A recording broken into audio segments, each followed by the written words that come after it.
नमस्कार, आभार, अभिनंदन, स्वागत आप सभी का। हेलो मनी नाइन, मेरा सवाल है मैं हूं विपुल सिंह। रिकॉर्ड हाई पर बाजार, हफ्ते के आखिरी कारोबारी दिन लगातार बाजार नए उच्चतम स्तर बनाता हुआ 25,258, 25,259 ये आज का नया उच्चतम स्तर है। और अभी जो काम काज कर रहा है बाजार, वो निफ्टी जो है वो 25,234, करीब 0.25% की बढ़ोतरी, 82 अंक ऊपर इस समय निफ्टी कामकाज करता हुआ। एडवांस डिक्लाइन रेशियो में भी आज अच्छी तेजी देखने को मिल रही है और पूरी तरीके से गिरफ्त जो है वो बुल्स की हावी होती हुई दिखाई दे रही है। 1608 शेयर ऐसे हैं जो कि बढ़त के साथ कामकाज कर रहे हैं और 959 शेयर ऐसे हैं कि जिनमें कि दबाव देखने को मिल रहा है। तो अगर हम देखें तो अगस्त सीरीज की शुरुआत काफ़ी शानदार देखने को मिल रही है और नई सीरीज की शुरुआत नए उच्चतम स्तर के साथ हो रही है। अब ऐसे में कैसी रहेगी अगस्त सीरीज में किस तरीके से रणनीति बनाई जाए और इसके बाद बाजार की दिशा क्या रहेगी, इन तमाम पहलुओं पर बातचीत करेंगे, आपके प्रश्नों के उत्तर देंगे। खबरों वाले शेयरों जो है हम डिस्कस करेंगे बजेंगे स्टॉक्स में। वाह क्या आईपीओ है सेगमेंट भी हमारा होगा, इसमें आईपीओ बाजार की हलचल को जानने की कोशिश करेंगे और सबसे आखिर में हमारा खास सेगमेंट चुन के तो होगा ही। तो इन तमाम पहलुओं पे बातचीत करेंगे, लेकिन सबसे पहले आज के खास मेहमान को रूबरू कराते हैं और हमारे साथ मौजूद हैं बाजार विशेषज्ञ राजेश तांबे जी। सबसे पहले तो राजेश तांबे जी, बहुत बहुत स्वागत आपका आज की इस चर्चा में जुड़ने के लिए और हमारे मेहमान बनने के लिए। तो आपसे पहला प्रश्न पूछूं और उससे पहले जरा हम बाजार की दिशा पे एक बातचीत कर लेते हैं, क्योंकि राजेश तांबे जी लंबी अवधि का नजरिया देते हैं और बहुत सारे दर्शकों के सवाल हमारे पास कल आए थे कि अगस्त सीरीज कैसी रहेगी। उसके लिए हमने जरा बातचीत की अंशुल जैन जी से कि आखिर में अगस्त महीने में बाजार कैसा रहेगा, क्या कुछ उनका कहना है। जरा ग्राफिक्स के जरिए आपको बताते हैं। जब हमने उनसे बातचीत की तो क्या कुछ वो कह रहे थे कि बाजार की दिशा कैसी रहेगी। उनका मानना ये है कि अब जो है बाजार के अंदर आईटी और एफएमसीजी, जो कि हमने देखा कि जो है पिछले महीने में भी काफ़ी अच्छा प्रदर्शन कर रहे थे अगस्त सीरीज में, वो सितंबर में भी अच्छे चलते हुए दिखाई देंगे। आईटी और एफएमसीजी शेयरों में तेजी की उम्मीद उन्होंने बताई है। अगले हफ्ते आपको बता दें कि उनका मानना है कि 7-8% की तेजी जो है इस सेक्टर के कुछ चुनिंदा शेयरों में जो है वो तेजी देखने को मिल सकती है। बाजार को भी लेकर के उनका मानना है कि मजबूती रहेगी, लेकिन उनका कुछ एक जो आईटी में जो उनके पसंदीदा शेयर हैं उसमें परसिस्टेंट सिस्टम, साइंट और एम्फेसिस जैसे शेयर उनका मानना है कि उनमें थोड़ा सा मोमेंटम देखने को मिल सकता है। आईटीसी, हिंदुस्तान यूनिलीवर, ये एफएमसीजी के अंदर उनका मानना है कि यहाँ पर मजबूती देखने को मिल सकती है। तो आईटी, एफएमसीजी, इस पर उनका फोकस रहेगा और ये कुछ एक शेयर हैं जो कि अच्छा प्रदर्शन कर सकते हैं। लेकिन ओवरऑल बाजार की दिशा कैसी रहेगी आने वाले समय में लंबी अवधि में, उसके लिए तांबे जी से पूछते हैं। तांबे जी, अगस्त का महीना अगर हम देखें काफ़ी उतार चढ़ाव भरा रहा, क्या कुछ उम्मीदें आपकी आने वाले समय में बाजार से हैं? अब चूंकि रेट कट की भी बात हो रही है अमेरिका के अंदर, आप कैसे पढ़ रहे हैं, देख रहे हैं बाजार को? लोगों को ये कहूंगा, let us not go with what America is doing, let us concentrate only on the Indian market. Indian markets बड़े स्ट्रांग विकेट के ऊपर है and please let me tell the people, the investors of this country, that they can not be a fit all model. अगर हम ये कहें कि America वैसा करता है, हमें वो नहीं करना है, वो अमेरिकी को और गोरों को करने दो। There's nothing like a fit all model. India has to have its own model, and let me tell you, every country has to have its own model of growth. हमने अपना जो ग्रोथ मॉडल बनाया सबसे fantastic है और दिशा बहुत बढ़िया है और यहाँ पे स्ट्रक्चर बड़ा स्ट्रांग है। टाटा के चेस लगाए हुए, सीमेंट भी बढ़िया इस्तेमाल हो रहा है। मार्केट में क्या खराबी है, वो जो एक दो कंपनीज आती हैं उसके ऊपर आप दिशा मत ये समझिए कि किसी ने आईपीओ निकाला, हेरा फेरी हो गई, कुछ हो गया। अरे प्लीज अंडरस्टैंड, प्राइवेट इक्विटी को भी एग्जिट रूट देना पड़ता है। You have to give an exit route. Controller of capital issue आपने निकाल दिया, फिर आप क्यों रो रहे हैं? और मेरा ऐसा मानना है विपुल जी, लोग जो इसके ऊपर जो चर्चा करते हैं, प्रोस्पेक्टस को पढ़िए, प्रोस्पेक्टस को आप पढ़ते नहीं है। फिर आप कहते हैं कि हम यहां पे बुद्धू बन गए, वहां पे बुद्धू बन गए। जो इन्वेस्टर है वो अगर 1 लाख रुपए के अगर समझो अगर एसएबी के शेयर्स लेता है तो वो कहता है 90% जो सेबी का रूल है उसमें लिस्टिंग होते ही वो बेच देगा और उसको 1 लाख रुपए का प्रॉफिट हो जाएगा। तो जो लस्ट और ग्रीड है वो इन्वेस्टर की, तो ये आप क्यों नहीं सोचते हैं? तो मेरा ऐसा मानना है कि एवरी इन्वेस्टर जो हमारे प्रोग्राम के साथ, मनी नाइन के साथ जुड़ा हुआ है, मैं हम्बल रिक्वेस्ट करता हूं प्रोस्पेक्टस को पढ़िए और हर शुक्रवार का प्रोग्राम मेरा और विपुल का देखिए। You will get a very, आपको एक हेलीकॉप्टर व्यू मिल जाएगा इस मार्केट के बारे में। बिल्कुल। और बड़ी संख्या में दर्शक आपसे सवाल पूछना चाहते हैं, जुड़ना चाहते हैं। पहला प्रश्न जो है वो लेते हैं स्नेहा साहू जी का। स्नेहा जी कह रही हैं, हेलो मनी नाइन, MOIL के शेयर, मॉयल के शेयर इन्होंने लिए हुए हैं और इनके पास 485 रुपये पर 110 शेयर इन्होंने लिए हुए हैं। अभी अगर हम देखें तो जो MOIL का भाव चल रहा है वो चल रहा है करीब करीब 397 रुपये का। तो ठीक ठाक नुकसान इनको यहाँ पर हो रहा है, करीब करीब 100 रुपये पर शेयर का। ये तमाम PSU शेयर सर अच्छा नहीं कर रहे हैं बजट के बाद से ही। अभी क्या करना चाहिए? ऊपर के लेवल में काफ़ी शानदार रैली रही इस शेयर के अंदर भी, लेकिन ऊपरी लेवल से अब काफ़ी ठंडा होता हुआ दिखाई दे रहा है। करीब करीब 550 के आसपास तक गया था और वहाँ से अब करेक्ट होकर के 400 तक आ चुका है। इन्होंने भी 500 के करीब लिया हुआ है। आपकी सलाह क्या रहेगी? स्नेहा, मैं आपको लॉस में बेचने की सलाह नहीं दूंगा और पब्लिक सेक्टर्स में कोई खराबी नहीं है। गवर्नमेंट की पॉलिसीज बहुत इंटैक्ट है, इकोनॉमी बिल्कुल इंटैक्ट है। ये कभी कभी गेम प्ले किया जाता है, किसी को मैं पॉइंट आउट नहीं करना चाहता हूं, उसके बाद फिर फिंगर्स मेरे ऊपर पॉइंट आउट होती हैं। कई लोगों को ये चाहते हैं कि इसको गिराओ और उसके बाद फिर यहां पे वो ब्लॉक डील करे। तो मेरा ऐसा मानना है, there is nothing as far as the concept of MOIL के कॉन्सेप्ट में कोई खराबी नहीं है। It's one of the basic raw material which is required for the steel industry. इसके बगैर तो आप स्टील नहीं बना सकते। तो फिर क्या खराबी है? 100 रुपए का ही तो नुकसान नुकसान है आपको, और आपने कोई ऐसी कोई बल्क डील तो की नहीं है। जी तो लॉस पे तो आपको बेचने की सलाह नहीं दूंगा Sneha. Continue to hold the stock. चलिए, तो बने रहने की सलाह है स्नेहा जी। लंबी अवधि में आपको जो है यहाँ पर अच्छे रिटर्न आते हुए दिखाई देंगे, तो अभी बहुत ज़्यादा चिंतित होने की आवश्यकता यहाँ पर आपको नहीं है। चलिए, इस बीच जो है अगले दर्शक के पास चलते हैं और देखते हैं कि क्या प्रश्न उन्होंने भेजा हुआ है। और बहुत सारे दर्शक एक ही सवाल को इतनी बार भेज देते हैं कि जो महत्वपूर्ण सवाल है कई बार मिस हो जाते हैं। इस बीच पटेल इंजीनियरिंग के ऊपर सवाल है विजय चौधरी जी का, और विजय चौधरी जी कह रहे हैं कि मेरे पास 100 शेयर हैं, 59 रुपये 60 पैसे के एवरेज प्राइस पर हैं, और ये कह रहे हैं कि मैं और ज़्यादा एवरेज यहाँ पर करना चाहता हूँ और ज़्यादा शेयर को ख़रीदना चाहता हूँ। अभी जो है शेयर चल रहा है 57 रुपये के आसपास, और इनकी खरीद का भाव जैसा इन्होंने बताया कि 59 रुपये 60 पैसे है। सर, एवरेज आदमी तब करता है, हालांकि तांबे जी इस कॉन्सेप्ट को नहीं मानते, लेकिन बहुत लोग एवरेज इसलिए करते हैं कि उनकी लागत कम हो जाए। तो अभी तो 2 रुपये नीचे आया है तो आप एवरेज करने की बात कर रहे हैं। पूछते हैं तांबे जी से। तांबे जी 59 पे लिए, 57 पे चल रहा है, एवरेज करना चाह रहे हैं, आपकी सलाह क्या रहेगी? बिल्कुल नहीं, एवरेजिंग की तो मैं आपको कॉन्सेप्ट ही नहीं, मैं बिलीव ही नहीं करता हूं। और ये जो जार्गन शब्दों का जो इस्तेमाल किया जाता है, एडवांस कौन से रेशियोज, और ये जो है, please don't get carried away by these jargons. और यहाँ पे आप एक चीज समझिए, Patel engineering it's a good company, fundamentally strong company है। आपके भाव से थोड़ा सा कम है, आपकी क्वांटिटी भी कम है, then why should you worry about it. और एवरेजिंग तो बिल्कुल ही गलत है, आप खड्डे में जाओगे। प्लीज अंडरस्टैंड, बड़े दिल से बोलता हूं, एवरेजिंग ये कॉन्सेप्ट ही गलत है। किसी भी management school, top management schools, IIM में भी ये पढ़ाया नहीं जाता, IIM करिए, ये बिल्कुल गलत है। चलिए, ये बिल्कुल गलत है, ये कह रहा है राजेश तांबे जी का। अब हर्षित चौहान जी का प्रश्न ले लेते हैं। हर्षित जी कह रहे हैं, तांबे जी का जोश हम पर भी ट्रांसफ़र हो। कह रहे हैं कि सर आज गुस्सा कम कीजिएगा। कह रहे हैं साहब UPL के 100 शेयर लिए हुए हैं 512 पर, और 2 साल का व्यू बताइए, लॉन्ग टर्म में क्या कुछ इसमें क्या कोई रिस्क तो नहीं है UPL के अंदर? तो ये अच्छी बात है कि लंबी अवधि का नज़रिया है, और UPL के शेयर इन्होंने लिए हुए हैं 2 साल के लिए।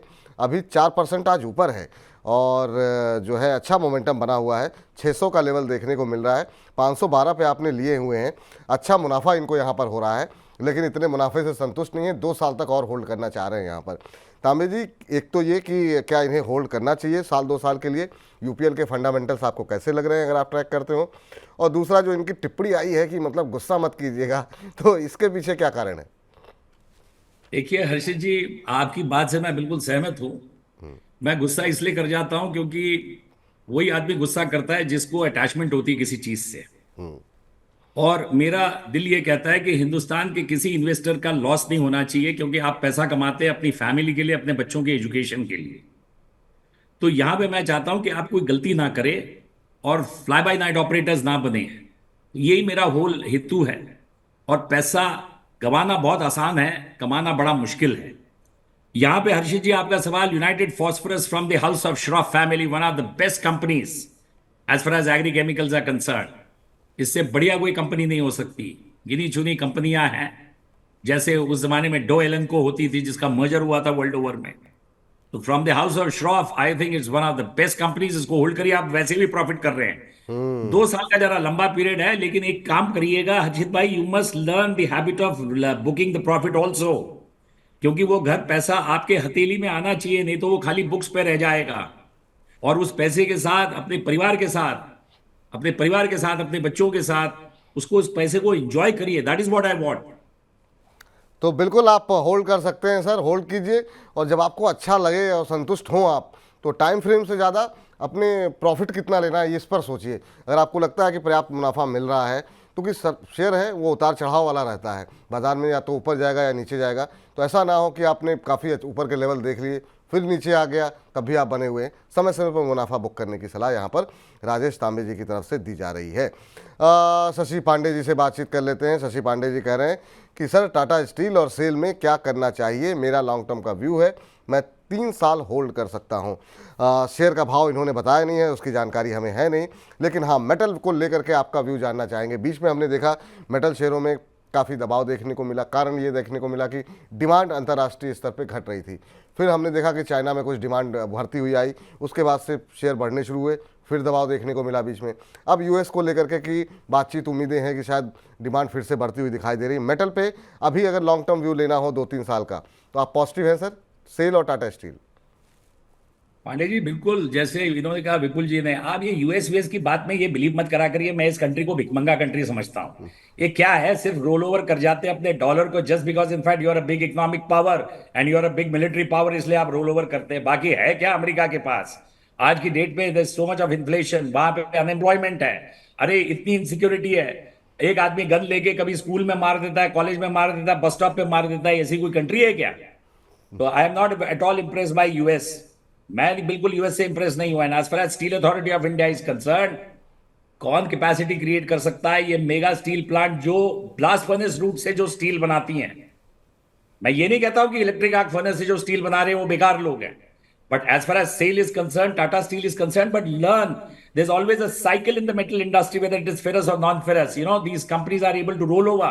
रतन टाटा ने कोरस लिया, which was a bad decision of his, लेकिन बाकी के जो उन्होंने डिसीजन लिए थे, Tetley, that made the one of the biggest guys in team है। उसके बाद उनका रेंज रोवर के ऊपर देखिए, जो नई गाड़ी उन्होंने रोल की है 20 लाख रुपए की, क्या उसके फीचर्स है, ऐसा लगता है पता नहीं है जैसे ऊपर से आई है, कोई एस्ट्रोनॉट्स के यहां से बन के आई है ये गाड़ी। तो इसको होल्ड करके रखिए, but you must understand steel business, ferrous, non-ferrous is subject to cycle. So you have to ride through that cycle. तो टाटा स्टील और सेल दोनों पे ही पॉजिटिव राय है सर आपकी, दोनों को ही होल्ड करने की सलाह है जी तामे जी? बिल्कुल बिल्कुल। चलिए, पिछली बार जब हम लोगों ने कार्यक्रम किया था सर, तो बहुत सारे लोगों की एक टिप्पणी आई थी और कहा यह गया था कि तांबे जी से कहिएगा कि हिंदी भाषा का इस्तेमाल ज़्यादा करें। बहुत सारे दर्शक ऐसे हैं जो अंग्रेजी नहीं समझ पाते हैं, वो अंग्रेजी भाषा का ज़्यादा इस्तेमाल करते हैं। तो ये एक शिकायत थोड़ी सी आई थी, तो अगर आप इस शिकायत को दूर करना चाहें या कुछ टिप्पणी करना चाहें इस पर, कहें तांबे जी अंग्रेजी बहुत बोलते हैं, तो हमने कहा नहीं, अब अगली बार आएंगे तो उनसे जो है भाई विपुल जी, इसके ऊपर अब मैं बिल्कुल आपकी बात मैंने मान ली और क्षमा चाहता हूं। अब मैं बिल्कुल मुंशी प्रेमचंद जी की तरह बोलूंगा, नहीं। शेक्सपियर को कहीं कोट नहीं करूंगा। मुंशी नहीं, प्रेमचंद, सलाम टू मुंशी प्रेमचंद जी, और मैं तो वैसे इनका बहुत बड़ा फैन हूं। चलिए ठीक है सर। चलिए संदीप जी से बातचीत करते हैं। संदीप जी का सवाल आया है, वो कह रहे हैं विपुल सर नमस्ते। नमस्कार आपको भी संदीप जी। कह रहे हैं आपका प्रोग्राम बहुत अच्छा लगता है, धन्यवाद आपका संदीप जी। कार्यक्रम आप पसंद कर रहे हैं और उम्मीद करते हैं कि आगे भी पसंद करते रहेंगे। कह रहे हैं मेरा सवाल ले लीजिए। कह रहे हैं इरकॉन के 650 शेयर लिए हुए हैं 278 रुपये के भाव पर, और इन्होंने लिया हुआ है IRFC भी 400 शेयर 178 के भाव पर। कह रहे हैं मेरा नज़रिया 1 साल का है, मुझे क्या करना चाहिए? इसी के साथ देव वाजपेयी जी का भी सवाल ले लेते हैं, क्योंकि उनका भी सवाल इसी तरह का है। कह रहे हैं hi Vipul sir, good afternoon, I have question on IRCON. 100 share इन्होंने लिए हुए हैं 300 रुपये के भाव पे। कह रहे हैं क्या मुझे एवरेज करना चाहिए? मेरा लंबी अवधि का नज़रिया है। दो बातें कॉमन हैं इन दोनों सवालों में, एक तो दोनों के पास ही इरकॉन है और रेलवे शेयर हैं, IRFC पे भी एक सवाल संदीप जी का है, और दूसरा ये कि एवरेज करना चाह रहे हैं यहाँ पर देव वाजपेयी जी। संदीप जी 278 पे लेकर के बैठे हुए हैं और 300 पे लेकर के बैठे हुए हैं देव वाजपेयी जी, अभी 263 पे है, दोनों ही लॉस में है। क्या करना चाहिए सर IRFC और इरकॉन पे, और ओवरऑल रेलवे पे आपका व्यू जानना चाहेंगे। आज RVNL पे काफ़ी अच्छी तेजी है, खैर इसको बजिंग स्टॉक्स में डिस्कस कर लेंगे। आपकी राय क्या रहेगी सर रेलवे स्टॉक्स को लेकर के, अभी क्या स्ट्रेटजी होनी चाहिए? संदीप जी और वाजपेयी जी, आपको बताऊं, लास्ट टाइम भी मैंने बोला था, ये हमारे विपुल जी ना अमेरिका अमेरिका बहुत करते रहते हैं, मेरे को तो इस कंट्री से कोई लगाव नहीं है। ऐसे बदमाश लोग हैं ये कि वहां पे डेट्रॉइट में उनकी गाड़ियां बिकनी चाहिए, उन्होंने वहां का रेलवे सिस्टम ठप कर दिया। तो ऐसे बदमाश हैं ये। जी। तो यहाँ पे संदीप जी, वाजपेयी जी, मुझे बताइए, आईआरएफसी की आपके पास स्टॉक है, किसके पास है दम? कोई है प्राइवेट सेक्टर में जो ये कह दे कि हम रेलवे नेटवर्क पूरा ले लेते हैं रेलवे से? है कोई? किसी के पास है इतना पैसा? कोई दूसरा एनटीपीसी क्रिएट कर सकता है? 80,000 मेगावाट की कैपेसिटी है, 5 करोड़ मेगावाट लगता है किपेक्स। कौन से प्राइवेट सेक्टर के पास 3,50,000 करोड़ है? अरे अगर मैं आपको बोलूं, टाटा जी को भी बोला जाए तो वो भी कहेंगे 3,50,000 करोड़ सिर्फ पावर सेक्टर में नहीं लगाऊंगा, ये बिल्कुल। सिर्फ पब्लिक सेक्टर कर सकती है। और इरकॉन्स, इंडियन रेलवे कंस्ट्रक्शन कंपनी, अरे इससे बढ़िया तो कोई कंस्ट्रक्शन कंपनी नहीं है। अफ्रीका में, तंजानिया में, जहां जहां उनको कॉन्ट्रैक्ट्स मिलते हैं, ऑर्डर बुक्स फुल हैं।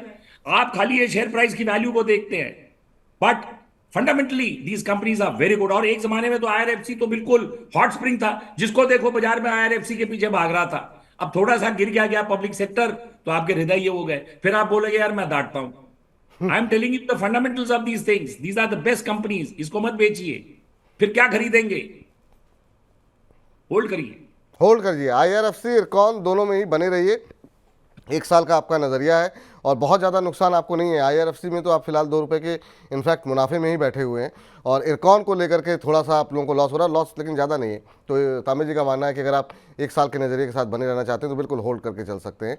चलिए, इस बीच जो है अगले दर्शक का प्रश्न लेते हैं। अगले दर्शक हमारे साथ प्रतीक अग्रवाल जी ने सवाल भेजा हुआ है, और प्रतीक जी कह रहे हैं कि हेलो विपुल जी, हेलो प्रतीक जी, कैसे हैं आप? कह रहे हैं एनबीएससी और सीईएससी, इस पर इनका सवाल है। कह रहे हैं क्या, अच्छा ये इन्होंने ख़रीदा नहीं हुआ है, ये कह रहे हैं 3 महीने से 6 महीने के लिए मैं एनबीसीसी और सीएससी में निवेश करना चाहता हूं, क्या टारगेट होंगे 3 से 6 महीने के लिए? एनबीसीसी, सर एनबीसीसी एक और सरकारी कंपनी जिसने कि काफ़ी अच्छा रिटर्न, जब पीएसयूज़ की रैली देखने को मिल रही थी उसमें काफ़ी अच्छे रिटर्न यहाँ पर देखे हैं। आज 4% टूटा हुआ है शेयर, लेकिन जो है अगर हम पिछले अगर 6 महीने या साल भर की बात करें तो काफ़ी शानदार रिटर्न दिए हैं, 264% से ज़्यादा का रिटर्न दिया। अभी ये फ्रेश एंट्री करना चाह रहे हैं क्योंकि पिछले 1 महीने में ये शेयर अगर हम देखें तो करीब 1% के आसपास की चल रही है। अभी क्या करना चाहिए? क्या एनबीसीसी में करंट लेवल पे पैसे लगा सकते हैं? और दूसरा सीईएससी, यहाँ पर भी ये निवेश करना चाह रहे हैं। प्रतीक जी, आज तो आपने मेरा दिल खुश कर दिया। I am very happy. जब ऐसे इन्वेस्टर्स की बातें सुनता हूं तो मेरा मन बड़ा प्रसन्न हो जाता है कि आपने एनबीसीसी को चुना। सुप्रीम कोर्ट भी, जब आपके नोएडा में सब बिल्डर लोग भाग गए थे जी। और उसके बाद जब लोगों ने केस की और पब्लिक इंटरेस्ट लिटिगेशन जब फाइल की, तो सुप्रीम कोर्ट के जज भी डिसीजन देते हैं कि बाकी का जो इनकम्प्लीट प्रोजेक्ट है वो एनबीसीसी करेगा। तब किसी प्राइवेट कंपनी को याद नहीं किया जा सकता, तब खाली NBCC, national building construction corporation. और इतना बता दूं, जब आप एयरपोर्ट की तरफ से जाते हैं साउथ दिल्ली में, जो बड़ा प्रोजेक्ट नौरोजी नगर का है वो भी एनबीसीसी। सारे के सारे गवर्नमेंट कॉन्ट्रैक्ट्स एनबीसीसी के पास है। इतने बड़े ऑर्डर बुक्स हैं एनबीसीसी के पास, क्यों मैं समझता हूं किसी प्राइवेट कंपनी के पास इतने ऑर्डर बुक्स नहीं होंगे जो एनबीसीसी के पास है। One of the finest companies. और इलेक्ट्रिसिटी में क्यों जाना चाहते हैं? कैलकाटा इलेक्ट्रिसिटी के बोर्ड में क्यों, सीएससी में क्यों करना चाहते हैं आप? देरा बड़े इससे अच्छे अच्छे आपको ऑप्शंस मिलेंगे, तो अवॉइड सीएससी। सीएससी, तांबे जी का मानना है अवॉइड करें, एनबीसीसी उनको अच्छा लग रहा है, एनबीसीसी में आप निवेश कर सकते हैं। ये सलाह राजेश तांबे जी की निकल करके आ रही है। एक और दर्शक हमारे साथ भुवनेश्वर से जुड़े हुए हैं, सुरेश जी हमारे साथ मौजूद हैं। सुरेश जी को नमस्कार। नमस्कार विपुल सर। नमस्कार राजेश सर। हाँ नमस्कार, नमस्कार। राजेश जी ने आपका नमस्कार स्वीकार कर लिया है। सर बताइए, आप बड़े अच्छे शहर से बोल रहे हैं, भुवनेश्वर से। क्या करते हैं भुवनेश्वर में आप? मैं आपसे पहले से बात कर चुका हूँ और अभी भी आज मेरा लॉक है, लग गया। अरे सर, मैं शुक्रगुजार हूँ। मैं मॉर्निंग बहुत देखता हूँ, फॉलो भी करता हूँ। Thank you sir. और बाकी लोगों को भी दिखाइए सर। मॉर्निंग देख के मैं प्रॉफिट भी कमाया हूँ। अरे सर, बहुत बहुत शुक्रिया, बहुत बहुत शुक्रिया कि आप लोग, हमारी बस खुशी इसी में रहती है कि आप लोगों के पोर्टफोलियो चमकते रहें, आप लोगों का अच्छा प्रॉफिट हो। यही हमारे जो एक्सपर्ट आते हैं उनकी भी कोशिश रहती है, हमारी भी कोशिश यही रहती है। और आप लोग जब ऐसा बताते हैं तो यकीन मानिए कि बड़ा सुकून मिलता है। तो पहले तो बहुत बहुत धन्यवाद। अपने दोस्तों और परिवार के लोगों को भी मनी लॉन्ड्रिंग दिखा रहे हैं कि नहीं आप? हाँ, दोस्तों को भी दिखा रहा हूँ, चलिए, लिंक शेयर कर रहा हूँ। थैंक यू, बहुत बहुत शुक्रिया, बहुत बहुत धन्यवाद। आज क्या सवाल लेकर के आए सर? मैं तो 1 2 3 था मेरे के लिए। मेरे वो आपका ये बताइए कि एक ही सवाल पूछना है। मैं वोडाफोन पे पूछ रहा हूँ। मेरा हाँ। 7,850 है। अच्छा। 32 पे। 32 पे लिया हुआ 32 पैसा में है। अच्छा, हाँ 13 13 रुपया में लिया हूँ। 32 क्या करना है? 32 अच्छा, कितने समय तक होल्ड कर सकते हैं सर आप? लॉन्ग टर्म के लिए होल्ड कर सकता हूँ। लॉन्ग टर्म के लिए होल्ड कर सकते हैं। चलिए, आपने लिया हुआ है 13 रुपये 32 पैसे के भाव पर, 16 रुपये का अभी भाव देखने को मिल रहा है और आज थोड़ा सा गिरा हुआ है 1-2%, लेकिन आपको अच्छे पैसे बन रहे हैं। लेकिन अब कितने समय तक आपको होल्ड करना चाहिए, राजेश जी से पूछते हैं। सर, वोडाफोन आइडिया के ऊपर इनकी राय जो है वो जानना चाह रहे हैं। 2-3 रुपये का इनको अभी यहाँ पर प्रॉफिट हो रहा है, 13 पे लिए हैं, 16 के आसपास का भाव है। क्या अभी होल्ड करना चाहिए वोडाफोन आइडिया? हालांकि कस्टमर बेस इनका खिसक रहा है, लेकिन जो अभी इनका एफपीओ आया या जो इन्होंने ये कोशिश कर रहे हैं कंपनी को रिवाइव करने की, उसको लेकर के आपका क्या उम्मीदें हैं? भविष्य कैसा दिखाई दे रहा है वोडाफोन आइडिया का? सुरेश जी, आप भुवनेश्वर में रहते हैं और जितने भी बाकी के लोग हमारे इस प्रोग्राम के साथ जो जुड़े हुए हैं, लास्ट प्रोग्राम जो मैंने नोएडा से किया था तब भी मैंने बोला था आइडिया वोडाफोन को होल्ड करके रखिए। India is the biggest market as far as जो टेलीकॉम का मार्केट है, ये सबसे बड़ा मार्केट है। हमारा बड़ा डीप पेनिट्रेशन है और आरपूस भी हमारे ठीक ठाक ही हैं। और जब ये कंपनी मर्ज हो गई वोडाफोन और idea is from the Aditya Birla group, cash rich group है। और ये जो मैं कभी कभी सोशल मीडिया के ऊपर देखता हूं कि अब गवर्नमेंट अपना स्टेक बेचेगी और ये करेगी, बिल्कुल ऐसा नहीं है। गवर्नमेंट बहुत समझदार है, गवर्नमेंट भारत सरकार ऐसे पिटन्स के प्राइस में अपना शेयर नहीं बेचेगी जो उन्होंने लोन्स को इक्विटी में कन्वर्ट किया है। तो सबसे पहले बोलता हूं, ये यूनिवर्सिटी से पढ़ना बंद करिए और मनी लाइन की यूनिवर्सिटी को फॉलो करिए जब विपुल और राजस्थान पे बैठता है। मैं कभी झूठ नहीं बोलता हूं, होल्ड करके रखिए इसको। चलिए, तो वोडाफोन आइडिया को आपने वैसे भी कहा लॉन्ग टर्म का व्यू है और तांबे जी भी कह रहे हैं कि लंबी अवधि का नजरिया है, तो बने रहें। ये आपके लिए फिलहाल सलाह निकल करके आ रही हुई है। और इस बीच अगले दर्शक के पास चलते हैं हमारे, और ये इन्होंने अपनी आईडी बनाई हुई है India@News के नाम से। कह रहे हैं good morning Vipul sir, very good afternoon sir. कह रहे हैं मैं नूर बोल रहा हूँ बेनिन से। बेनिन, अच्छा बेनिन से बोल रहे हैं आप। बेनिन पश्चिम अफ्रीका का एक देश है सर, और ये कह रहे हैं कि वहाँ से ये देख रहे हैं हम लोग का कार्यक्रम। कह रहे हैं राकेश सर को सुनकर बहुत मज़ा आने वाला है सर। मेरा शेयर जो है वो अदानी पावर के शेयर इन्होंने लिए हुए हैं 758 रुपये पे, 50 शेयर लिए हुए हैं। लॉन्ग टर्म का व्यू है इनका। तो पावर क्षेत्र में हमारे पास ज़्यादातर जो सवाल आते हैं वो PSUs को लेके ज़्यादा आते हैं, लेकिन अदानी पावर को लेकर के इनका सवाल है। और अदानी पावर के शेयर अभी अगर हम देखें तो जो भाव देखने को मिल रहा है वो देखने को मिल रहा है 637 रुपये के आसपास का, और इन्होंने जो ख़रीदा हुआ है 758 रुपये का। तो 150 रुपये पर शेयर के आसपास का इनको अभी नुकसान हो रहा है यहाँ पर। करीब 150 तो नहीं कहेंगे, लेकिन हाँ करीब 125 रुपये के आसपास पर शेयर का नुकसान हो रहा है। लॉन्ग टर्म व्यू है सर।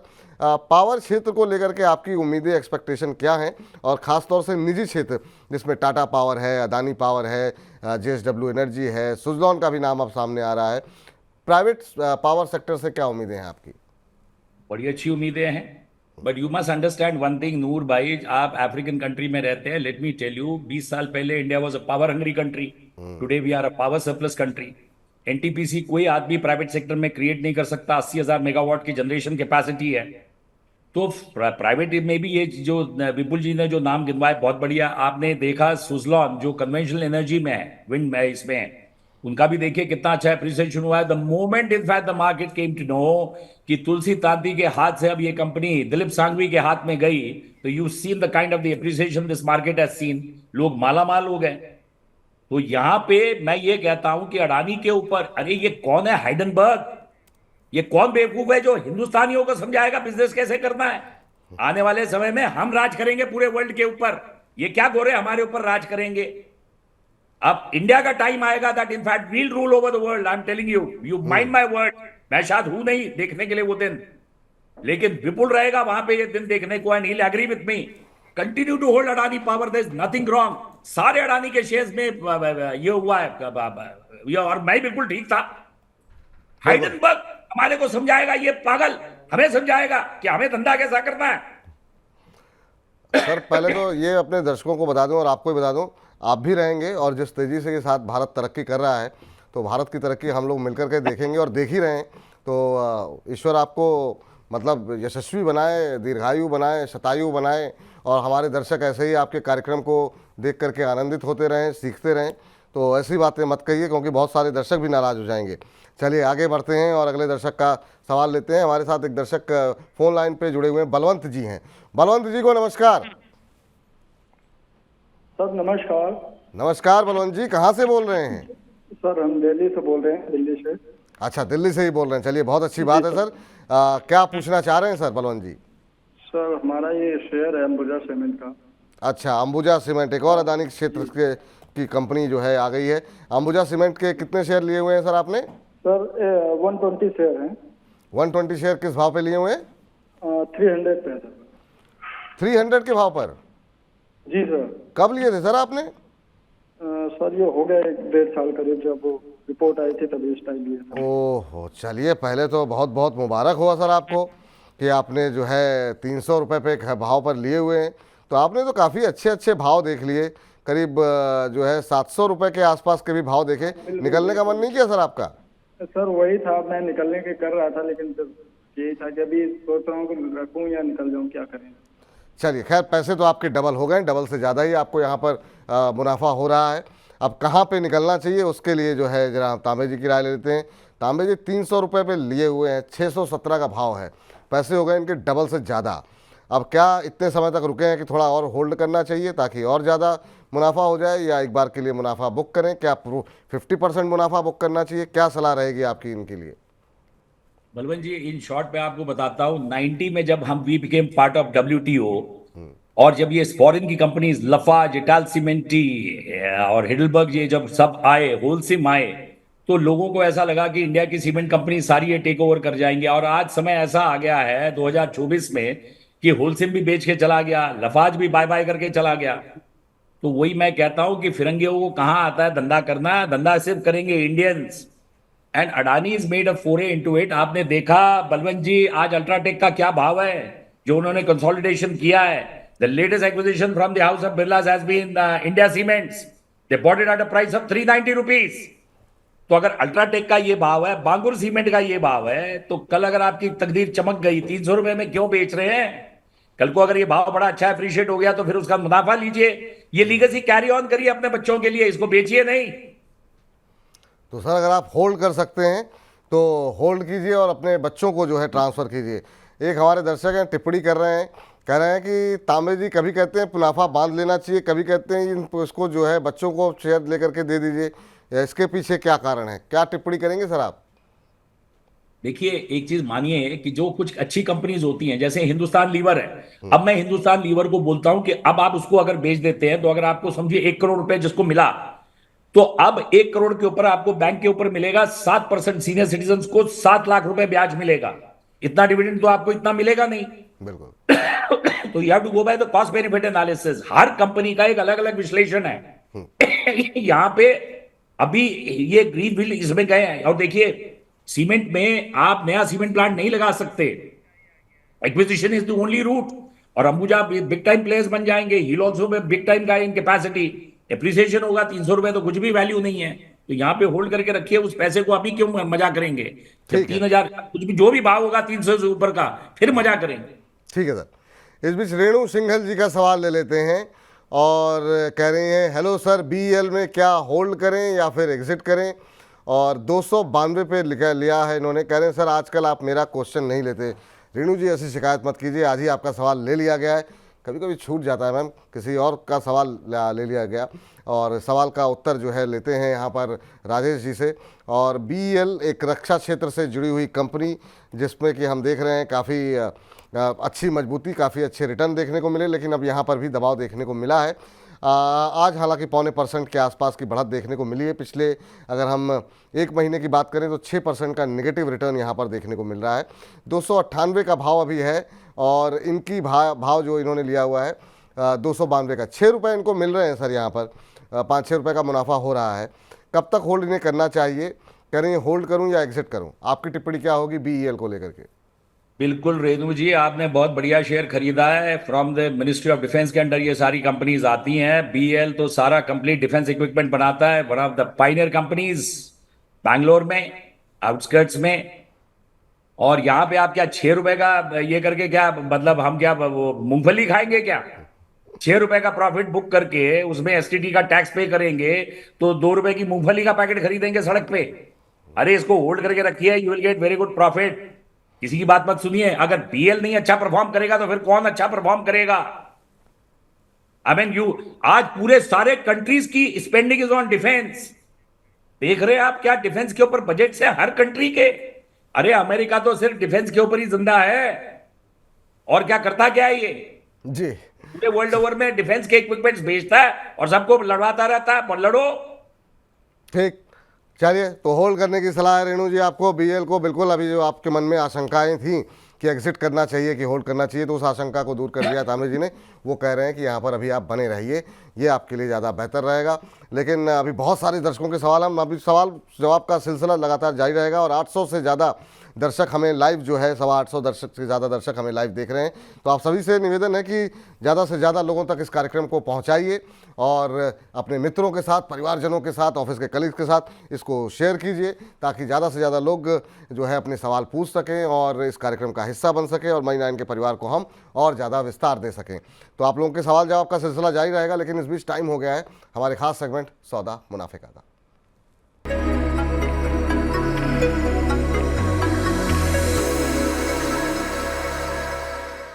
फिर से स्वागत है आपका हमारी खास पेशकश सौदा मुनाफे का में। सौदा मुनाफे का, जिसमें हम लेकर के आते हैं HDFC स्काई की तरफ से एक शानदार कॉल, और इस कॉल को बताने के लिए हमारे साथ हर रोज जुड़ते हैं हमारे सहयोगी संदीप ग्रोवर। तो संदीप, बताइए आज HDFC स्काई की तरफ से कौन सी कॉल इनिशिएट की गई है? शुक्रिया विपुल जी। आज के लिए HDFC स्काई की ओर से जो कॉल रिकमेंड की गई है वो है RVNL, एक रेलवे का काउंटर है। ये एक टेक्निकल कॉल है जिसमें रिकमेंडेड प्राइस जो है वो 570 से 595 रुपये 45 पैसे का। आपको जो टारगेट रखना है वो 645 का पहला टारगेट होगा, और उसके बाद ये स्टॉक 700 रुपये तक भी जा सकता है। टेक्निकल कॉल है, 13% के आसपास के रिटर्न आपको मिल सकते हैं। इसकी जो वैलिडिटी है, यानी कि जो कॉल आपको होल्ड करनी है, स्टॉक होल्ड करना है 26 नवंबर 2024 तक। आप मान सकते हैं कि 3 महीने के आसपास का आपका व्यू होना चाहिए, जिसमें आपको 13% से ज़्यादा के जो रिटर्न्स हैं वो मिलते हुए नजर आ सकते हैं। चूंकि ये टेक्निकल कॉल है, स्टॉप लॉस आपको मेंटेन करना होगा 555 रुपये का। तो RVNL को आपको खरीद के चलना है 3 महीने के लिए। 13% से ज़्यादा का रिटर्न इस स्टॉक में देखने को मिल सकता है। ये trading calls HDFC sky app का एक फीचर है, जहां आप HDFC स्काई की in house expert research team से रिकमेंडेशंस ले सकते हैं। साथ ही स्क्रीन पर दिए गए QR कोड की मदद से आप HDFC स्काई के ऐप को डाउनलोड भी कर सकते हैं, या फिर डिस्क्रिप्शन में दिए गए लिंक पर क्लिक करके HDFC स्काई के साथ डीमैट और ट्रेडिंग अकाउंट खोल सकते हैं। संदीप, बहुत बहुत शुक्रिया, बहुत बहुत धन्यवाद आपका बताने के लिए कि HDFC कॉल्स की तरफ से आज कौन सी, HDFC स्काई की तरफ से कौन सी कॉल इनिशिएट की गई है। तो इस कार्यक्रम को, इस सेगमेंट को यहीं पर समाप्त करते हैं, लेकिन आप लगातार बने रहिए मई 9 के साथ।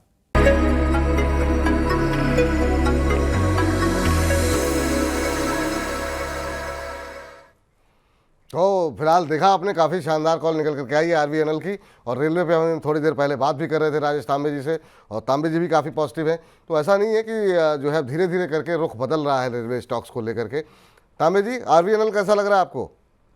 बहुत बढ़िया, जैसे आप आज बहुत बढ़िया दिख रहे हैं जैकेट में, अरे वाह। हैंडसम, डायनामिक, वैसे ही बिल्कुल डायनामिक कंपनी है RVNL। क्या खराबी है रेलवेज में? चलिए, तो एक और IRFC इरकॉन के बाद RVNL पे भी तांबे जी का व्यू जो है वो सकारात्मक है, पॉजिटिव है। तो यहाँ पर भी आपकी पोजीशन बना सकते हैं, ऐसा राजेश तांबे जी का मानना है। चलिए, इस बीच सुमित गोस्वामी जी का प्रश्न आया है, कह रहे हैं सर मेरे पास 1 करोड़ रुपए हैं, कहाँ इन्वेस्ट करूँ? अब इस पर क्या ही टिप्पणी करें, 1 करोड़ रुपए लगाना चाह रहे हैं सर, कोई कुछ इनको रिकमेंड करेंगे हमारे तमाम दर्शकों के लिए? कुछ सेक्टर ऐसे या कुछ ऐसे शेयर जो आपको पसंद आ रहे हो, क्या कुछ उत्तर देना चाहेंगे सुमित गोस्वामी जी को? सुमित जी, कभी भी आपको 1 करोड़ रुपया बाजार में इन्वेस्ट करने की सलाह तो कभी भी नहीं दूंगा। जब बड़े बड़े प्रोजेक्ट लगते हैं तो वहां पे भी पायलट प्रोजेक्ट बनते हैं, तो पायलट प्रोजेक्ट करिए। सबसे पहले 1 करोड़ का सिर्फ 1%, खाली 1 लाख रुपया खाली इन्वेस्ट करिए, और उसमें से देखिए आपको रिटर्न क्या मिलता है, आपका एक्सपीरियंस क्या रहता है। उसके बाद फिर धीरे धीरे बढ़ाइए। और आपका एक जो इन्वेस्टमेंट है वो शिप की तरह होना चाहिए। जैसे शिप इक्विलिब्रियम के साथ समुद्र में चलती है, वैसे आपकी इन्वेस्टमेंट में एक इक्विलिब्रियम होना चाहिए। सारा पैसा आप शेयर मार्केट में कैसे लगाएंगे, इसकी तो सलाह कतई नहीं दूंगा, कभी भी नहीं। तो जो 1 लाख के लिए कुछ तो बता दीजिए सर। 1 लाख के ऊपर तो 1 लाख में तो बड़ी अच्छी कंपनीज में लगा दीजिए, जो SMEs की कंपनी आ रही हैं। अभी मैं आपको बताऊं, अब आप कहोगे कि मैं किसी को फेवर करता हूं, मैं किसी को फेवर नहीं करता हूं। मैं ये कह रहा हूं कि आजकल हर कंपनी में क्लीन रूम कॉन्सेप्ट आता है। जानकी नंदन बाबू, आप सेमीकंडक्टर्स की बात करिए, आप किसी भी कंपनी में क्लीन रूम कॉन्सेप्ट्स होते हैं, क्योंकि वहां पे मॉइस्चर नहीं होना चाहिए, डस्ट नहीं होनी चाहिए। तो क्लीन रूम कॉन्सेप्ट में मैं एक ऐसी आईपीओ की लिस्ट देख रहा था, तो वहां पे मैंने देखा कि एक कंपनी बनाती है, और उस कंपनी की मेरे को पॉजिटिविटी ये लगी कि आप खाली 4 कमरे नहीं, वो 4 दीवारें नहीं बना रहे हैं, 4 दीवारों के बाद ऊपर आपका एसी डक्ट भी लगता है। तो उस कंपनी में कुछ 1-2 कंपनीज को, एयर कंडीशनिंग की कंपनी को लिया। तो जब भी कोई क्लीन रूम बनाना चाहेगा तो आपके पास एक कंप्लीट टर्नकी प्रोजेक्ट होना चाहिए, आप आधा थोड़ी उनको देंगे। तो this company did a very good thing. उसमें आप ये वूल वैक्स, वूल भी करते हैं, कॉम्पैक्टिंग करते हैं, उसके बाद आप पूरा उनको एक टर्न की प्रोजेक्ट करके देते हैं, जिसको आज के डेट में कॉन्सेप्ट कहते हैं क्लीन रूम। जी डस्ट फ्री, मॉइस्चर नहीं होना चाहिए। तो ऐसे में I am impress by this company. अब आप कहेंगे ये कंपनी है कौन सी? दिस कंपनी इज, अब मैं उनको, जब मैंने उसकी फैक्ट्री देखी मुझे बड़ा अच्छा लगा। फैक्टेक टेक्नोलॉजीज क्लीन रूम्स, कॉन्सेप्ट भी बड़ा अच्छा है क्लीन रूम का। तो अब जब भी कभी इसका शेयर, जब भी कभी बाजार में आएगा, इसको लीजिए और इसको होल्ड करके रखिए। लेकिन जैसे मैंने कहा, पायलट प्रोजेक्ट करिएगा, पायलट प्रोजेक्ट। जी सिर्फ 50,000 या 1 लाख रुपए, नहीं तो फिर मेरी गर्दन पकड़ लेंगे आप और नहीं, बिल्कुल लेकिन बाबू। नहीं, ये एक सवाल आपसे यहाँ पर है कि सर एक तरफ सेबी है जिसको जो एसएमई आईपीओज आ रहे हैं उसको लेकर के वो चिंतित हैं। अभी उन्होंने जो एक आईपीओ का जो एक स्कैम जैसी चीज़ें हुई उसको लेकर के काफ़ी चिंता जाहिर की, और लगातार जो है हम देख रहे हैं कि सेबी की तरफ से कदम सख्ती उठाई जा रही है एसएमई आईपीओ को लेकर के। और आप कह रहे हैं कि सारे पैसे जो 1 लाख रुपए हैं वो सीधे एसएमई पे लगा दो। तो क्या मेन जब हम बड़ी कंपनियों में और एसएमई में चुनना हो तो आप ये कह रहे हैं कि जो बाज़ार में लिस्टेड बड़ी कंपनियां हैं, जैसे आप टाटा का जिक्र करते हैं, रेलवे का जिक्र करते हैं, उनको छोड़ करके क्या सारे पैसे एसएमई पे लगाने चाहिए, ये कह रहे हैं? नहीं, मैंने ये नहीं कहा कि सारे पैसे आपको एसएमई में लगाने हैं। मैं ये कह रहा हूं विपुल जी कि यहाँ पे कंट्रोलर और कैपिटल इशू आपने निकाल दिया। लास्ट टाइम भी मेरी आपसे बात हुई थी कि किसी कंपनी ने, प्राइवेट इक्विटी भी जब किसी कंपनी को अपना पैसा देता है और इक्विटी खरीदता है तो आपको उनको एक एग्जिट रूट तो देना ही पड़ेगा। अगर आप प्राइवेट इक्विटी को अगर एग्जिट रूट नहीं देंगे तो कोई प्राइवेट इक्विटी किसी पार्ट ऑफ द वर्ल्ड में कोई इन्वेस्टमेंट्स नहीं करेंगे, ग्रोथ होगी नहीं।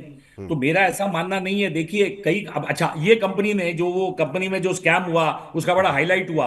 अगर वो कंपनी अगर बाजार से पैसा नहीं उठाती तो वो बैंकों को चूना लगाती। अब तो खैर बैंक्रप्सी कोड आ गया है, तो नहीं तो आप बताइए कि कितनी कंपनीज ने मेन बोर्ड में भी एक डायरेक्टरी बन सकती है कि आप कितने लोगों को उन्होंने बुद्धू बनाया। मेरा कहने का मतलब ये है यार कि आप हर कंपनी को ऐसा मत लीजिए ना, एक बुद्धू होगा 10 में से 9 लोग बिजनेस करना चाहते हैं, कंपनी को बढ़ाना चाहते हैं। इसलिए मैं कहता हूं प्रॉस्पेक्टस को पढ़िए, प्रॉस्पेक्टस को पढ़िए, उसके बाद फिर निवेश करिए। और जैसे आपने कहा 1 करोड़, 1 करोड़ की तो सलाह दे रहा नहीं, 50,000, 1 लाख रुपए से शुरुआत कीजिए पायलट प्रोजेक्ट, और देखिए आपको क्या मिलता है। और यहां पे मैं कहूंगा विपुल जी, ये जो सेबी ने जो वो सीलिंग लगाई थी 90% की, ये भूख है इंडियन कंज्यूमर की कि अगर 1 लाख रुपए के अगर उसको अगर लॉट में शेयर मिलते हैं, जिस दिन अलॉट होते हैं, जिस दिन वो लिस्ट होते हैं, उसको 1 लाख रुपए का प्रॉफिट होगा और वो टाटा बाय बाय कर देगा, बेच के जाएगा।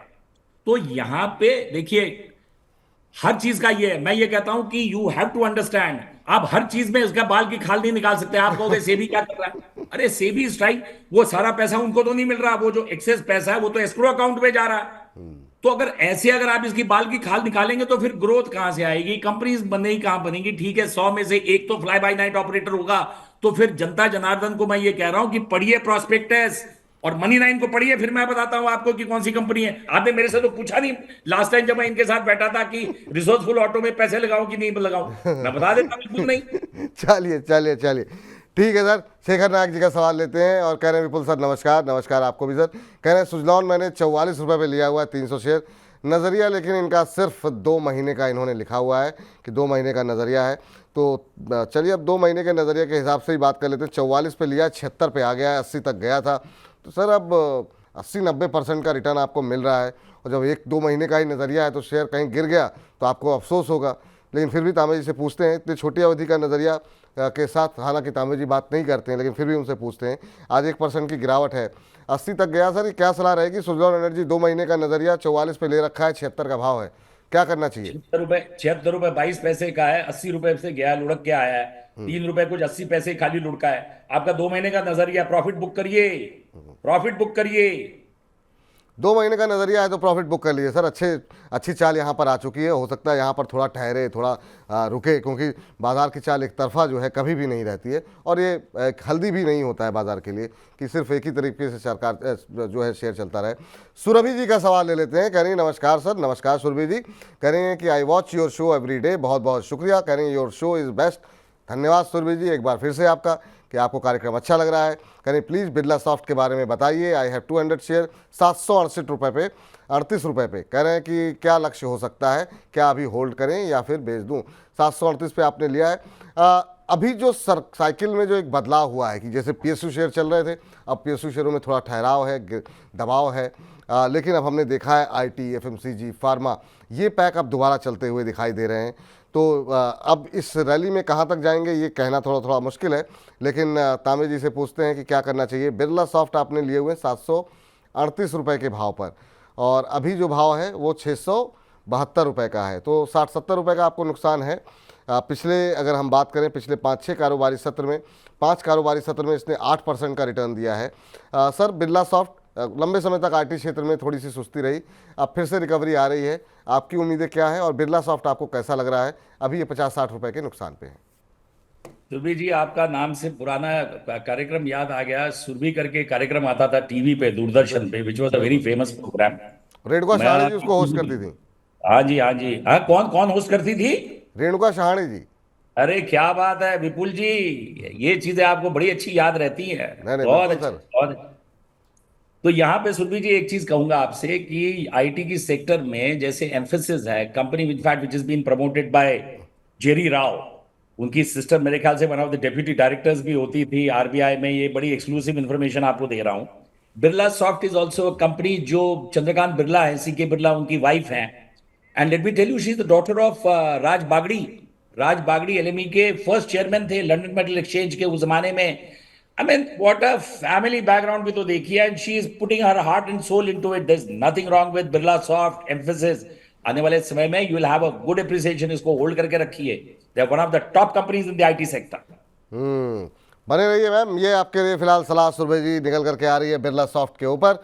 और अब आगे बढ़ते हैं, हमारे साथ अगले दर्शक भी जुड़ चुके हैं। हमारे साथ कुमार साहब जुड़े हुए हैं। कुमार जी नमस्कार। दिनेश कुमार जी हैं। दिनेश जी नमस्कार। नमस्कार सर, नमस्कार सर, बहुत अच्छा लगा सर आपसे बात करके। अरे सर अभी तो बात शुरू ही नहीं हुई है, बात तो शुरू होने दीजिए। मुझे भी बहुत अच्छा लगा सर आपसे बातचीत करके। कहाँ से बोल रहे हैं दिनेश जी? सर दिल्ली से। दिल्ली से ही बोल रहे हैं, चलिए बहुत अच्छी बात है। क्या करते हैं दिल्ली में आप? सर दिल्ली में प्राइवेट जॉब है। अच्छा, बहुत अच्छी बात है सर। शेयर बाजार में कब से काम कर रहे हैं, कैसे इंटरेस्ट हुआ आपका? सर ज्यादा समय नहीं हुआ, अभी लगभग कोरोना काल के बाद ही जुड़े हैं। अच्छा, कैसा अनुभव रहा आपका? अभी सर अनुभव ये मनी 9 जब से देखना शुरू किया है, काफी अच्छा लगा है प्रोग्राम। जैसे मॉर्निंग इस टाइम में अगर नहीं देख पाते हैं तो रात में जरूर देखते हैं। अरे सर थैंक यू। बहुत लोग कहते हैं कि आप लोग धोखा करते हैं और दिन का कार्यक्रम रात को चिपका देते हैं, तो धोखा नहीं करते हैं। बहुत सारे दर्शक हैं जो दिन में नहीं जुड़ पाते हैं, तो उनके लिए एक बड़ा जी आप ही लोगों जैसे लोगों के लिए हम लोग उसका एक बड़ा हिस्सा रात में जो है अपलोड करते हैं 8 बजे। जी okay sir, thank you sir. क्या सवाल है सर आज आपका? सर ये रसोल के मेरे पास 100 शेयर हैं और ये 597 पे, इसमें सर लॉस। हाँ जी, इसमें लॉस में चल रहा हूँ ज्यादा। अच्छा, और क्या नजरिया है आपका? सर नजरिया जैसे आप लोग बताएंगे उस हिसाब से रखेंगे।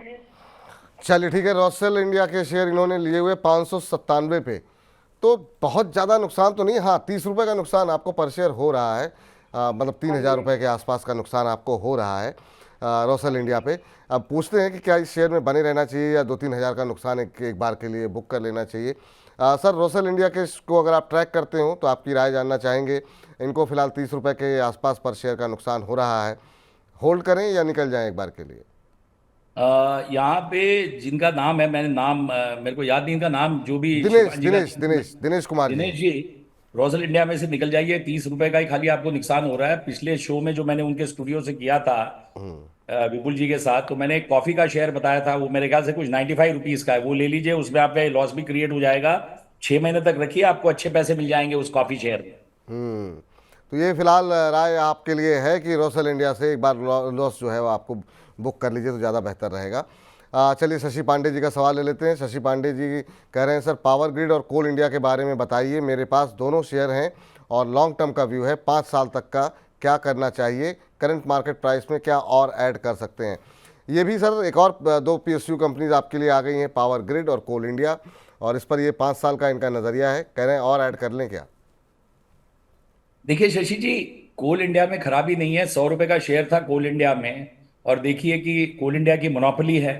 आप यहाँ पे इंडिया में आपकी जो बिजली बनती है वो मिक्स है। आप ये नहीं कह सकते कि खाली ग्रीन एनर्जी बनाएंगे। हमारे you have to have a mix of everything. फिरंगी हमें नहीं समझाएंगे कि हमें बिजली कौन सी बनानी है, कि हमें सिर्फ हवा से बनानी है। हवा कहाँ चलेगी? फिरंगी चलाएंगे विंड मिल को, और हवा से ही तो घूमेंगे उनके ब्लेड। तो यहाँ पे for a country like India we have to have a mix. So Coal India will be doing very well, they have a monopoly and they will be, it's an excellent public sector. और Power Grid तो बहुत ही बढ़िया concept है public sector में, क्योंकि जब आपकी बिजली बनती है and you are connected on to a central grid, और सेंट्रल ग्रिड के लिए हमारे को पावर ग्रिड को पैसे दिए थे वर्ल्ड बैंक ने, तभी तो आप पूरे ईस्ट वेस्ट नॉर्थ साउथ को कनेक्ट कर सकते हैं ना। जहां पे भी सरप्लस बिजली है पंजाब में और महाराष्ट्र में डेफिसिट है, तो ये ग्रिड की वजह से ही, सेंट्रल ग्रिड की वजह से आप उसको यहां पे ट्रांसमिट कर सकते हैं। तो सेंट्रल ग्रिड का होना जो पावर ग्रिड ने बनाया है वर्ल्ड बैंक के जो लोन से, it's a beautiful project. Concept ही बड़ा बढ़िया है। कौन कर सकता है ये ऐसे प्रोजेक्ट गवर्नमेंट को छोड़ के? कौन किसके पास है इतना बड़ा मोटिवेशन कि ऐसा हमें करना है? It's only public sectors who can do it, companies like power grid. Very good. चलिए, तो होल्ड करने की सलाह है दोनों पे ही आपको जो है। हर्षित चौहान जी कह रहे हैं विपुल जी आप गुंजाइश ही नहीं छोड़ते हैं एरर होने का, हर पॉइंट पे डिस्कशन करते हैं, प्राउड ऑफ यू। शुक्रिया हर्षित जी कि आप मतलब जो है इतनी माइन्यूटली कार्यक्रम देखते हैं, धन्यवाद आपका बहुत बहुत। वंशिका सेठवानी जी जानना चाह रही हैं जो है डेन नेटवर्क के बारे में कि क्या करना चाहिए डेन नेटवर्क के ऊपर। सर, डेन नेटवर्क अगर आप ट्रैक करते हो, मीडिया शेयर इधर कुछ दिनों में हाईलाइट काफ़ी हुए हैं, क्योंकि कल एक बड़ी डील हुई है जो है RIL और डिज्नी स्टार के बीच में, और उससे हम देख रहे हैं काफ़ी परिदृश्य बदलता हुआ दिखाई दे रहा है। कल हमने देखा नेटवर्क 18 और के शेयर में काफ़ी ज़्यादा जो है अच्छी खासी तेज़ी, आज भी मोमेंटम यहाँ पर बना हुआ है।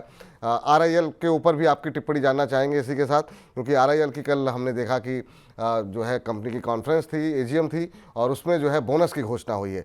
इन दो पे आपकी टिप्पणी, फिर हम सीधे चलेंगे बजिंग स्टॉक्स पर। अरे डेन नेटवर्क को भी रखिए, रिलायंस को भी रखिए। इससे बढ़िया और क्या हो सकता है? जब हिंदुस्तान में ऐसे लोग इन्वेस्टमेंट्स करते हैं तो मेरा दिल खुश हो जाता है। और मैं चाहता हूं कि जितने भी भारत से भागे हुए भारतीय है ना, जो बाहर जाके नौकरियां कर रहे हैं, वो सब इंडिया वापस आए। ये मेरा ड्रीम है कि India is going to be the next destination for jobs in India. और हम फिरंगियों को भी देखेंगे, वो भी आके इंडिया में आने वाले समय में काम करेंगे। अब रह क्या गया यूरोप और अमेरिका में? सर, वो रिलायंस इंडस्ट्रीज की कल AGM थी, उसके बारे में भी कुछ बता दीजिए सर। अरे सर, रिलायंस तो क्या सर, अब इसके रिलायंस के बारे में क्या बताऊं? अरे मेरे को बताइए, कोई है 60 मिलियन टन की रिफाइनरी लगाने वाला? कोई है जियो में इतनी इन्वेस्टमेंट करने वाला? रिटेलिंग में कौन से एरिया में नहीं है? हाइड्रोजन में वो जा रहे हैं, जो कॉन्सेप्ट आता है उसमें वो चले जाते हैं। तो मेरा ऐसा मानना है कि Adanis and the Reliance, they align their business activity to the projects. What government का जहां कंसंट्रेशन होता है वो होता है एक एक्टिव बिजनेसमैन और इंटेलिजेंट बिजनेसमैन। हर बिजनेसमैन इतना इंटेलिजेंट नहीं हो सकता, रिस्क टेकिंग एबिलिटी नहीं होती है हर एक में।